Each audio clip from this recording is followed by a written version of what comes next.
अस्सलामुअलैकुम, welcome to Kitchen Chemistry YouTube channel. आज मैं अपने किचन में आपके साथ एक बहुत ही मज़ेदार सी रेसिपी शेयर करने वाली हूँ जो कि है मटर पुलाव। और ये बहुत जल्दी बन जाता है, बहुत मज़े का बनता है। ये मेरी अम्मी की रेसिपी है और ये इतनी जल्दी बनेगा जैसे कि आप फ़र्ज़ करें कि आप बटन दबाएंगे और ये बिल्कुल आपका पुलाव बनके तैयार हो जाएगा। अगर आपके घर में मेहमान आ जाते हैं, आप जल्दी से इसको बहुत बहुत कम टाइम में बना सकते हैं। तो चलें चलते हैं आज की अपनी इस मज़ेदार सी रेसिपी की तरफ और आप अपने मेहमानों को बहुत ही ज़्यादा मज़ेदार और झटपट से पुलाव से हैरान भी कर सकते हैं। तो आज की रेसिपी के लिए सबसे पहले हमने यहाँ पे हाफ़ कप ऑयल डाला है और इसके अंदर हम डाल रहे हैं थोड़ी सी दालचीनी, तकरीबन 2 से 3 छोटे छोटे टुकड़े। उसके बाद हमने इसके अंदर डाल दिया है ज़ीरा 1 टीस्पून। अब हमने अच्छे तरीके से ऑयल को गर्म होने देना है और अभी आप यहाँ पे देख सकते हैं जिस तरीके से बबल्स इसमें बन रहे हैं। जब ऑयल गर्म होगा, इसमें गरम मसाला हम डालेंगे तो इसमें खुशबू सी आ जाएगी। और साथ ही इसके बाद हम एक प्याज को इस तरीके से काट लेंगे रफली और इसके अंदर हम शामिल कर देंगे गरम ऑयल के अंदर, जिसमें हम पहले ही गरम मसाला डाल चुके हैं। अब इसको हमने इतनी देर तक फ्राई करना है कि जब इसका कलर थोड़ा डार्क ब्राउन सा नहीं हो जाता। और डार्क ब्राउन से मतलब ये है कि जितना आप अपने प्याज को कलर देंगे, यही कलर जो है वो आपके चावलों पे आएगा। अगर आप इसको हल्का सा ब्राउन करेंगे तो ये कम ब्राउन आपके चावल बनेंगे, और अगर आप अच्छा सा इसको ब्राउन करेंगे तो अच्छे चावल का कलर आएगा। तो इसमें बस आपको थोड़ा सा वेट करना है, पेशेंस रखना है, तो उसके बाद आपका ये बहुत अच्छा सा ब्राउन हो जाएगा और चावल भी बहुत अच्छे कलर वाले बनेंगे। तो अभी मैं आपको ये वीडियो में ही आगे दिखाती हूँ कि पहले ये इस कलर में आ गया है जैसा कि आप देख सकते हैं, लेकिन अभी भी ये बिल्कुल परफेक्ट नहीं हुआ। लेकिन इतना भी ज़्यादा ब्राउन नहीं कर देना कि हम प्याज को जला ही दें। तो आगे उसको जलने से बचने के लिए भी मैं अभी आपको एक टिप दूँगी। तो आपने फ़ौरन उसको इस तरीके से करेंगे तो बिल्कुल भी आपका प्याज नहीं जलेगा और बहुत ज़बरदस्त से चावल बनेंगे। यहाँ पे अब हमने 2 छोटे साइज़ के आलू लिए थे और उनको आप जिस तरह मर्ज़ी, जिस शेप में मर्ज़ी काट के डालना चाहें तो यहाँ पे आपने काट के उसको डाल देना है। अगर आप पोटैटो नहीं यूज़ करना चाहते, आप इसको सिंपली स्किप भी कर सकते हैं। अगर आपने आलू इसके अंदर शामिल करने हैं तो इसी तरीके से आप इसको थोड़ा सा फ्राई करेंगे।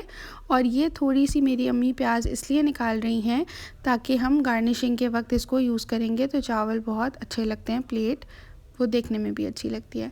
तो अब यहाँ पे थोड़ा सा हम आलूओं को फ्राई कर लेंगे ताकि थोड़ा सा इनका जो कच्चापन है वो ख़त्म हो जाए। इसके बाद हम इसके अंदर तकरीबन 1 टीस्पून के करीब हमने डाल देना है गार्लिक पेस्ट। बेसिकली हम ये थोड़ा मसाला टाइप तैयार कर रहे हैं अब, और इसको हम अच्छे से फ्राई करेंगे। और याद रहे आपने जलने बिल्कुल भी नहीं देना।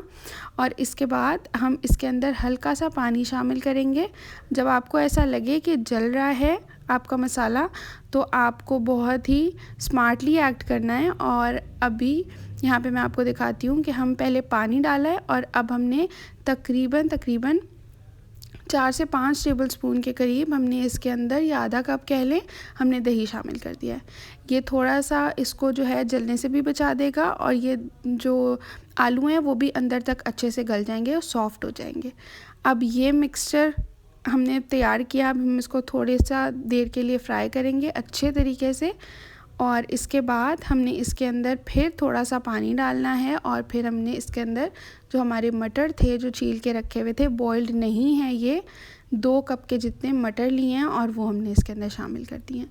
अब थोड़ी देर इसको मिक्स करने के बाद थोड़ा सा इसके अंदर पानी डालेंगे, जितना कि मटर को गलने के लिए ज़रूरत होती है वो डाल के पहले हम इसको 1 से 2 बॉयल्स आने देंगे। और जब बॉयल आ जाएंगे तो फिर हम इसको कवर करके रख देंगे थोड़ी देर के लिए। बस इतना सा टाइम हमने देना है कि ये अच्छे से मटर गल जाए, सख्त ना रहें।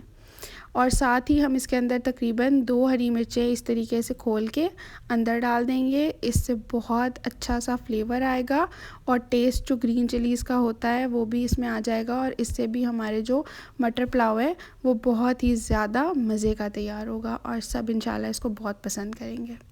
अब यहाँ पे आप देख सकते हैं थोड़ी सी मीडियम फ्लेम पे हम इसको पका रहे हैं। पानी डाला हुआ है तो बबल्स वगैरह बन रहे हैं।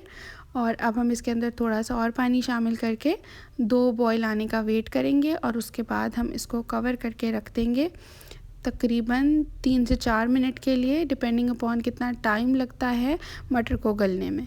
अब यहाँ पे तकरीबन आधा कप के जितना पानी डाला है और अब उसको दोबारा से मिक्स किया है। अब हम बॉयल आने देंगे और उसके बाद हम इसको कवर कर देंगे। सिंपल।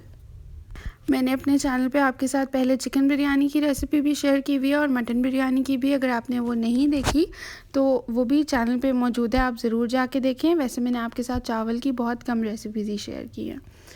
इंशाल्लाह मैं फ्यूचर में और भी करूँगी। अब यहाँ पे आप देख सकते हैं बॉईल आ चुका है अच्छे तरीके से। अब हमने इसको कवर कर दिया है और थोड़ी देर के लिए हम इसको कवर ही रहने देंगे, बिल्कुल मीडियम फ्लेम पे, जब तक कि हमारे मटर अच्छे से टेंडर नहीं हो जाते। अब यहाँ पे तकरीबन 5 मिनट में पानी भी थोड़ा सा रिड्यूस हो गया जैसा कि आप देख सकते हैं, और मसाला थोड़ा सा ड्राई हुआ है तो फ़ौरन आपने इसके अंदर चम्मच चलाना है ताकि ये बिल्कुल भी लगे नहीं। और यहाँ पे अब आप देख सकते हैं बिल्कुल जो मटर हैं वो A1 हमारे गल चुके हैं। और अब बारी आ जाएगी, इसके अंदर हम थोड़ा सा पानी शामिल करेंगे और इसके बाद हम इसके अंदर इस पॉइंट पे नमक डालेंगे। आप अपने हिसाब से नमक डाल सकते हैं जैसा कि आपको पसंद हो। तकरीबन 1 टीस्पून के करीब हमने इसमें नमक शामिल कर दिया है। और इसके बाद बस थोड़ा सा और पानी डालने के बाद हम इसके अंदर चावल डालेंगे और दम दे देंगे और हमारा मज़ेदार सा मटर पुलाव बिल्कुल तैयार हो जाएगा। और फिर मैं आपको इसको सर्व करके दिखाऊंगी। थोड़ा सा नमक डाल के उसको मिक्स कर दिया है। यहीं पे आप इसका जो ये पानी थोड़ा नज़र आ रहा है, आप इसको चख सकते हैं और यहीं पे आप अपना नमक जो है वो बैलेंस कर सकते हैं। ज़रूरत से ज़्यादा भी नहीं डाल देना और बिल्कुल कम भी नहीं डालना। अब मैंने तकरीबन यहाँ पे 3 पाव के करीब चावल जो है वो धो के अच्छे तरीके से भिगो के रखे हुए थे और अब वो हमने इसके अंदर शामिल कर दिए हैं। और अभी मैं इतना ज़बरदस्त सा आपके साथ एक फ़ॉर्मूला शेयर करने वाली हूँ कि जिससे कभी भी आपके चावल जो हैं वो ख़राब नहीं होंगे। तो उसके लिए आपको करना ये है कि फ़ॉर एग्ज़ाम्पल अगर आपने कोई भी 2 ग्लास या 2 कप के जितने चावल लिए हैं तो वही सेम कप आपने डबल कर लेना है पानी का। अगर 2 कप या 2 ग्लास चावल हैं तो 4 कप या 4 ग्लास वही सेम हम इसके अंदर पानी शामिल करेंगे। और अगर आप अंदाजे से डालना चाहें तो 1/2 इंच चावल से ऊपर होना चाहिए पानी। ये सबसे बेस्ट और सबसे सिंपलेस्ट टिप है, इससे कभी भी आपके चावल नहीं बैठेंगे, कभी ख़राब नहीं होंगे। हम शुरू से, मेरी अम्मी भी और हम सब लोग यही फार्मूला यूज़ करते हैं और बिल्कुल परफेक्ट अल्हम्दुलिल्लाह चावल बनते हैं। अब यहाँ पे मैं आपको दिखाती हूँ, कवर करके रखती है। तकरीबन 10 मिनट के बाद ये इस तरीके के हो जाएंगे और आप इस तरीके से प्रेस करके देखेंगे। अगर कनी बाकी होगी तो हम थोड़ा सा और दम दे देंगे और अगर कम होगी तो थोड़ा कम दम देंगे। अब यहाँ पे मैंने इसको कवर करके दम दे दिया है और फिर मैं आपको इसको डिश आउट करके बिल्कुल दिखा देती हूँ। यहाँ पर जी हमारा बहुत ही मज़ेदार झटपट सा मटर पुलाव बिल्कुल तैयार है। आप इस रेसिपी को लाजमी ट्राई करिएगा और मेरे साथ कमेंट बॉक्स में अपना फ़ीडबैक ज़रूर शेयर करिएगा। इस रेसिपी को अपने फ्रेंड्स के साथ शेयर करें। आई होप आपको आज की रेसिपी ज़रूर पसंद आई होगी। अगर ये रेसिपी पसंद आई हो मेरे चैनल को ज़रूर सब्सक्राइब करें, वीडियो को लाइक करें। मिलते हैं अब किसी नई वीडियो में किसी बहुत ही मज़ेदार, आसान और झटपट सी रेसिपी के साथ। अपना बहुत सारा ख्याल रखिएगा। मुझे और मेरी अम्मी को अपनी दुआओं में ज़रूर याद रखिएगा। अल्लाह हाफ़िज़।